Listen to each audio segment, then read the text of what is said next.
ফ্যাসিবাদ পতনে যে আন্দোলন, জুলাই যে আন্দোলন, সেই আন্দোলনে নিহত ট্রাক চালক হোসেন তার হত্যা মামলা, এই মামলার বিচার কাজ শুরু হয়েছে এবং আজকে মামলাটার 4 শুনানির জন্য ছিল। আংশিক শুনানি আগে হয়েছে এবং সেটার অধিকতর শুনানির জন্য আজকে ছিল। কিন্তু এই মামলার হাইকোর্ট থেকে কয়েকজন আসামি জামিনপ্রাপ্ত হয়েছিলেন।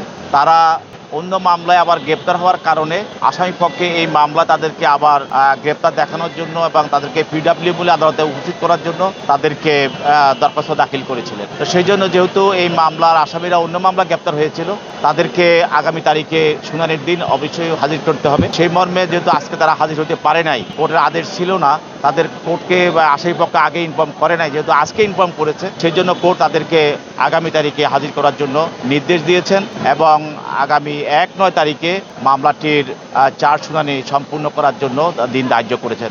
আমরা আশা করছি আগামী 1 সেপ্টেম্বর, যেটা 1-9 তারিখে এই মামলার 4 শুনানি সম্পূর্ণ হবে।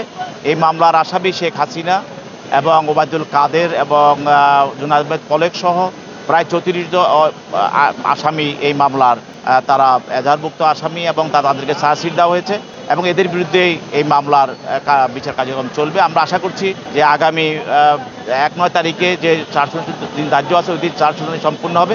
পরবর্তীতে আমরা মামলাটি সাক্ষীর জন্য আমরা প্রস্তুত করব এবং ইনশাআল্লাহ সাক্ষী গ্রহণ করা শুরু হবে। না, এই মামলার আসামিরা শুধু এই একটি মামলার আসামি নয়, তারা অনেকগুলো মামলারই আসামি, হত্যা মামলার আসামি আছে এবং এই জন্য তারা বিভিন্ন সময় বিভিন্ন মামলা তাদেরকে গ্রেপ্তার দেখানো হয়। এই জন্য এবং হাইকোর্ট থেকে অনেকে জামিন পেয়ে যায়। সেই জন্য এদেরকে আবার এই মামলা শুনানি প্রস্তুত করার জন্য তাদেরকে আবার গ্রেপ্তার দেখাইতে হয়। সেই জন্যই একটু দেরি হচ্ছে। তা আমরা আশা করি আগামী তারিখে এই ঘটনার পুনরাবৃত্তি ঘটবে না। আর আসামিরাও তারাও এর আগে কোর্টকে অবহিত করে না, তাদেরকে আসামিরা অন্য মামলায় গ্রেপ্তার হয়েছে, তারা যেদিন তারিখ থাকে সেদিন আসে দরখাস্ত দিয়ে থাকে। তো যাই হোক, আমরা আশা করছি আগামী তারিখেই সেটা, আমরা সরকারের পক্ষ থেকে এই মামলার ব্যাপারে কোনো দীর্ঘতির কোনো কারণ নাই। সেখানে প্রসেসগত কিছু কারণে বা আসামিদের বিভিন্ন মামলা গ্রেপ্তার হওয়ার কারণে কিছুটা বিলম্ব হচ্ছে। আশা করি আমরা অতি তাড়াতাড়ি এই মামলার সাক্ষী পর্যায়ে আমরা চলে যেতে পারবো।